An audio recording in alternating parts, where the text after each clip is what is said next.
আপুনি বাৰু কেতিয়াবা ভাবিছেনে এই পৃথিৱীত যি মানুহে আজি নিজৰ টকা পইচা ধন সম্পদক লৈ অহংকাৰ কৰিছে কাইলৈ সেইজনেই হয়তো কেতিয়াবা চিকিৎসাৰ বাবে সহায় বিচাৰিবলগীয়া হ'ব পাৰে।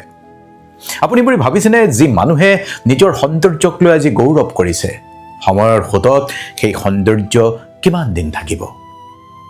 আজি আপুনি ভাবি চাইছেনে যি মানুহে ক্ষমতা পাই নিজকে ৰজা বুলি ভাবে তেওঁ নিশ্চিতনে ৰাইজ চিৰদিন একেই থাকিব? আৰু এই সত্যটোকে আজি ৰাজ্যৰ মুখ্যমন্ত্ৰী ডক্টৰ হিমন্ত বিশ্ব শৰ্মাই নতুনকৈ নিৰ্বাচিত বিধায়কসকলক মনত পেলাই দিছে। 2024 চনত মানুহে দেখা পালে যে ইয়াত গৌৰৱ আছে, দৰ্প আছে, অহংকাৰ আছে। 26ত 20,000 জিকা চিট এটা 23,000 ধৰুৱাই পঠাই দিলে। ই আমি ল'ব বিচৰা শিক্ষা।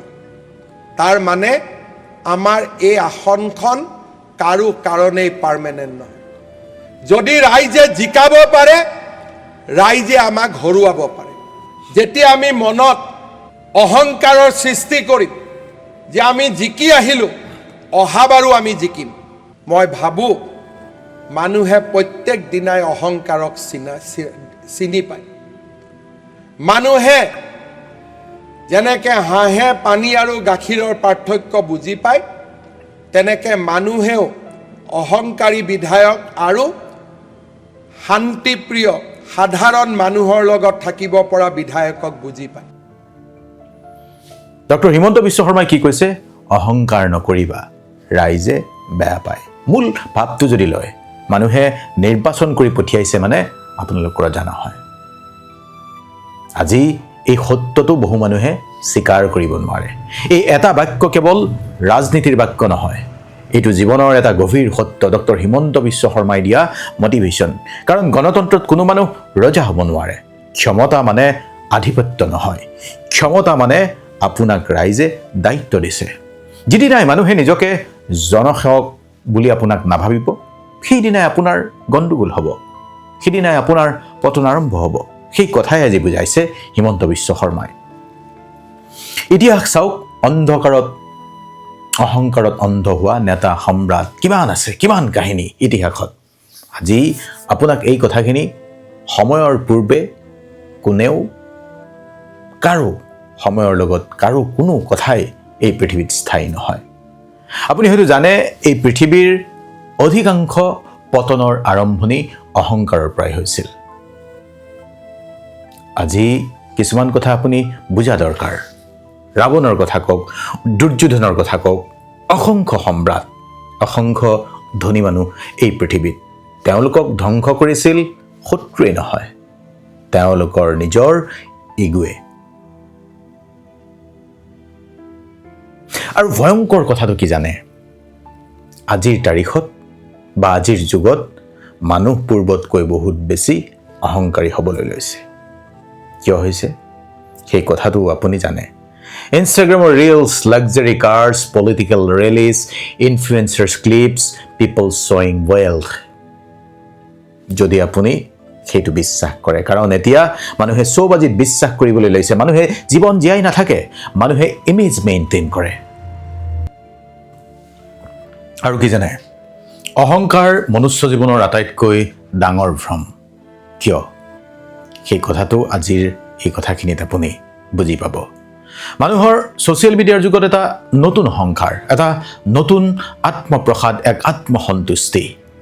কিয়? আগে মানুহে নিজৰ ঘৰত সুখ বিচাৰি পাইছিল, এতিয়া মানুহে সুখ ক'ত বিচাৰে? Likes, shares, comments. আগতে মানুহে হৃদয় দেখুৱাইছিল, এতিয়া মানুহে লাইফষ্টাইল দেখুৱায়। সেইকাৰণেই কৈছোঁ, ইনষ্টাগ্ৰামত মানুহে ক'ব পাৰে leaving my best life, but in reality কি হয় জানে? এংজাইটি, লনলিনেছ, কম্পেৰিজন, ডিপ্ৰেশ্যন, নানানটা সমস্যা। আজিৰ পৃথিৱীত বহু মানুহে সুখী নহয়, কিন্তু সুখী হোৱাৰ অভিনয় কৰে, সুখী হোৱা বুলি দেখুৱাব জানে। এজন মানুহে এখন নতুন গাড়ী কিনিব পাৰে প্ৰয়োজনৰ বাবে, কিন্তু মানুহে যেতিয়া কয় ৱাও, তেতিয়াই অলপমান আহি যায়। কোনোবা এগৰাকী বিদেশলৈ যাব পাৰে ভ্ৰমণৰ বাবে, ভ্ৰমণৰ আনন্দতকৈ এতিয়া ষ্টৰি আপলোড কৰাত বেছি ব্যস্ততা, আনন্দ। মানুহে এতিয়া জীৱন উপভোগ কমকৈ কৰে, মানুহে এতিয়া বেছিকৈ দেখুৱাই ভাল পায়। শ্ৰীমদ ভগৱদ গীতাত ভগৱান শ্ৰীকৃষ্ণই কৈছে, কি কৈছে? মানুহৰ পতনৰ আৰম্ভণি হয় যেতিয়া মানুহে নিজৰ আচল সত্তাক পাহৰি যায়। আৰু আজিৰ যুগত বহু মানুহে নিজৰ আত্মাটোক নহয়, নিজৰ প্ৰফাইলটোক বেছি চিনি পায়। সেইকাৰণেই আজি আপোনাক কৈছোঁ, টকা, ক্ষমতা আৰু এই যে মাই, এই মই নামৰ শব্দটোৱেই বহুত জটিল হৈ পৰে। আজিৰ যুগত বহু মানুহে ভাবে, আপোনাৰ কথা কোৱা নাই, মোৰ টকা আছে, ভাবে সেয়ে মই ডাঙৰ। আজি বহুতেই ভাবে মোৰ শক্তি আছে, পাৱাৰ, সেয়ে মানুহে মোক ভয় কৰিব লাগিব, বহুতেই ভাবে। কিন্তু জীৱনে বাৰে বাৰে দেখুৱাই দিছে, সময়ৰ লগত টকা আৰু ক্ষমতা দুয়োটাই দুৰ্বল। কৰোণাৰ সময়খিনি চাগে আপোনাৰ মনত আছে, বহু ধনী মানুহে হাস্পাতালৰ বেড পোৱা নাছিল। কোটিপতি মানুহেও অক্সিজেনৰ বাবে হাহাকাৰ কৰিছিল, কঁপি উঠিছিল। আজি সেই সময়ত পৃথিৱী এটা সত্য শিকিছিল, জীৱনৰ লগত অহংকাৰ শূন্য। কথাষাৰ যদি আপুনি আজি বিশ্বাস কৰিছে, ভাবিছে, তেনেহ'লে আৰু এটা কথা শুনক। সৌন্দৰ্য, ফলোৱাৰ্ছ, এইবোৰ সস্তীয়া, এইবোৰ খন্তেকীয়া। আজি আপোনাকে কৈছোঁ, আজিৰ যুগত আপুনিয়ে কওক, সৌন্দৰ্য এক ধৰণৰ কম্পিটিশ্যন হৈ পৰিছে। Filter without pitch, beauty without happiness, এনেকুৱা ধৰণৰ এটা পৰিস্থিতি। মানুহে নিজৰ মুখ এডিট কৰে, কিন্তু ভিতৰৰ ভয়বোৰ এডিট কৰিব নোৱাৰে। কোনো ছফ্টৱেৰ নাই, কোনো এপ নাই। মানুহে 1 মিলিয়ন ফলোৱাৰ্ছ আছে বুলি অহংকাৰ কৰে, কিন্তু কথা পাতিবলৈ কোনো এজন সঁচা বন্ধু বিচাৰি নাপায়। কোনোবা এগৰাকীয়ে ছ'চিয়েল মিডিয়াত পাৰফেক্ট কাপলৰ ফটো দিয়ে, কিন্তু বাস্তৱত ৰিলেশ্যনশ্বিপ ভাঙি গৈছে। এনেকুৱা আজিৰ পৃথিৱী। এইটো কেনেকুৱা ধৰণৰ সময়, এইটো কেনেকুৱা ধৰণৰ যুগ, য'ত মানুহে নিজৰ বাস্তৱ জীৱনতকৈ নিজৰ অনলাইন ইমেজক বেছি ভাল পাবলৈ লৈছে, বেছি গুৰুত্ব দিবলৈ লৈছে। শ্ৰীমদ ভগৱদ গীতাই কি কৈছে জানে? অনলাইনৰ কথা কোৱা নাই। যি বস্তু সময়ৰ লগত নষ্ট হয়, তাক লৈ অহংকাৰ মুঠেই নকৰিবা। যৌৱন যাব, সৌন্দৰ্যও ধৰি ৰাখিব নোৱাৰি, পপুলাৰিটি কেতিয়াবা কমি যাব, কিন্তু মানুহৰ ব্যৱহাৰ, মানুহৰ মানৱীয়তা, সেইবোৰ বহুত দিন বাচি থাকে। আমি স্বীকাৰ নকৰোঁ। আজিৰ যুগত মানুহৰ হাতত ইনফৰমেশ্যন বহুত থাকে, কিন্তু উইজডম বা জ্ঞান নাই। গুগলে মানুহক স্মাৰ্ট কৰিছে, কিন্তু গুগলে মানুহক শান্ত কৰিব পৰা নাই। কিছুমানে ভাবে মোৰ ডিগ্ৰী আছে, সেইবাবে মই সুপ্ৰিয়ৰ, মই ডাঙৰ। কিন্তু সঁচা জ্ঞানী মানুহ কেতিয়াও অহংকাৰী নহয়। যিজনে বহুত বেছি জানে, যিজনে বহুত বেছি উপলব্ধি কৰে, তেওঁ কয় মই এতিয়াও বহু কথা নাজানো, শিকি আছোঁ কিছুমান কথা। অহংকাৰী মানুহে সদায় নিজৰ কথাটোকেই ক'ব খোজে, আৰু বুদ্ধিমান মানুহে বেলেগৰ কথা বহু সময় শুনে। গভীৰ নদীয়ে কম শব্দ কৰে, কেতিয়াবা কৈছোঁ ৰিলত আপোনাক। কিন্তু মৃত্যুৰ আগত, মৃত্যুৰ সন্মুখত সকলো সমান।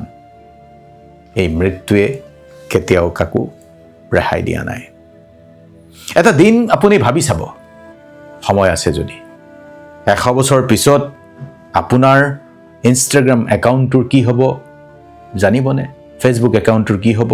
এই যে আপুনি গাড়ীখনক লৈ গৌৰৱ কৰে, এই যে আপোনাৰ পদমৰ্যাদা, পদবী, এই যে আপোনাৰ অগণন লক্ষ লক্ষ ফলোৱাৰ্ছ, এইবোৰ 100 বছৰ পিছত কি হ'ব? শ্ৰীমদ ভগৱদ গীতাত ভগৱান শ্ৰীকৃষ্ণই অৰ্জুনক কৈছিল, কি কৈছিল? দেহ সলনি হয়, আত্মা থাকি যায়। তেতিয়াহ'লে প্ৰশ্নটো হ'ল, আমি কিহক লৈ, কিহৰ বাবে ইমান অহংকাৰ কৰিছোঁ? ভাবি চাব। মৃত্যুৰ পূৰ্বে ধনী দুখীয়া বা মৃত্যুৰ লগত ধনী দুখীয়া সকলো একে। আপুনি ক্ষমতাশালী, আপুনি সাধাৰণ মানুহ, সকলো একে। আৰু সেইবাবে ভাৰতীয় দৰ্শনে কয়, অহংকাৰ হৈছে মানুহৰ আটাইতকৈ ডাঙৰ শত্ৰু, আটাইতকৈ ডাঙৰ ভ্ৰম, ভুল, যি বুলি কয়। জীৱনৰ প্ৰকৃত মহত্ব এই অহংকাৰত নাই। জীৱনৰ প্ৰকৃত মহত্ব আছে মানুহ হিচাপে জীয়াই থকাত। মানুহে আপোনাৰ টকা মনত নাৰাখে। কিমানক সহায় কৰিছে আপুনি? কোনোবাই মনত ৰাখিছে? মানুহে মনত ৰাখিব আপুনি কেনেকুৱা ব্যৱহাৰ কৰিছিল কোনোবা এজন ব্যক্তিক, কোনোবা এজন মানুহক। আপুনি কিমান হৃদয় স্পৰ্শ কৰিছিল, কিমানক আপুনি উদ্বুদ্ধ কৰিছিল, আপুনি কিমান মানুহক সন্মান দিছিল। এইবোৰহে মানুহে চিৰকাল চিৰদিন মনত ৰাখিব। গছ যিমানেই ফল দিয়ে সিমানেই গছ হাউলি যায়।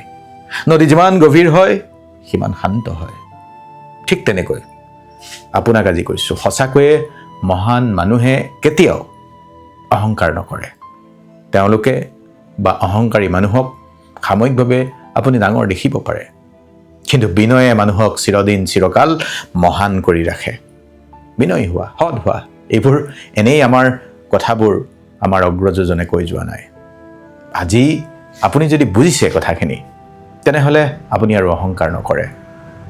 আপোনাক আকৌ কৈছোঁ, এই আপোনাৰ হৃদয়খন কেনেবাকৈ যদি আমি স্পৰ্শ কৰিব পাৰিছোঁ, তেন্তে এটা কথা মনত ৰাখিব, আপুনি সময়ৰ লগত, আমি সকলো কেৱল সময়ৰ অতিথি, এই পৃথিৱীৰ আলহী। সেইকাৰণে অহংকাৰ নাৰাখিব। সেইকাৰণেই কৈছোঁ, এই পৃথিৱীত ক্ষমতা ৰাখিব নালাগে, চৰিত্ৰ ৰাখক। আৰু মানুহে আপোনাৰ ষ্টেটাছ দেখা নাপায়, মানুহে আপোনাৰ ব্যৱহাৰটো ভালকৈ লক্ষ্য কৰে। আচলতে আপুনি আপুনি যদি অলপমান বিশ্বাস ৰাখে, বিনয়ী যি মানুহ তেওঁৱেই সঁচাকৈ ডাঙৰ ৰূপে প্ৰতিষ্ঠা হয়। আজি এই পৃথিৱীৰ আটাইতকৈ ডাঙৰ সত্য, ভয়ংকৰ সত্য, আপুনি যিমানেই শক্তিশালী নহওক কিয়, এদিন আপোনাৰ নামটো লাহে লাহে মানুহে পাহৰি যাব। 100 বছৰ পিছৰ কথা আপোনাক ক'লোঁ, আপোনাৰ কোনো চিন কাম নাথাকে, ছ'চিয়েল মিডিয়া একাউণ্টৰ কোনো মূল্য নাথাকে।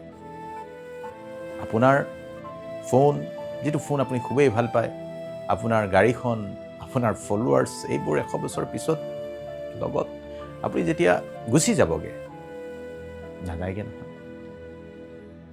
গতিকে প্ৰশ্নটো আপুনি নিজকে কৰক, আমি কিহৰ বাবে ইমান ইগ' ৰাখোঁ, কিহৰ বাবে ইমান অহংকাৰ কৰোঁ, যিবোৰ আমাৰ নাথাকেই লগত চিৰকাল।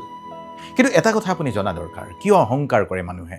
যি মানুহে অহংকাৰ কৰে তেওঁৰ ভিতৰত ভয় থাকে। যিজন সঁচাকৈয়ে শক্তিশালী তেওঁ সদায় চিঞৰি কথা নকয়। খালী কলহত শব্দ বেছি হয়। বহু সময়ত অহংকাৰ হৈছে নিজৰ ইনচিকিউৰিটি ঢাকিবলৈ পিন্ধা এখন মাস্ক। মানুহে কয় I am bigger than all, কাৰণ ভিতৰত ভয় থাকে। যদি মই নৰ্মেল, সাধাৰণ, চিম্পল মানুহ হওঁ, সঁচা কথাটো কি জানে?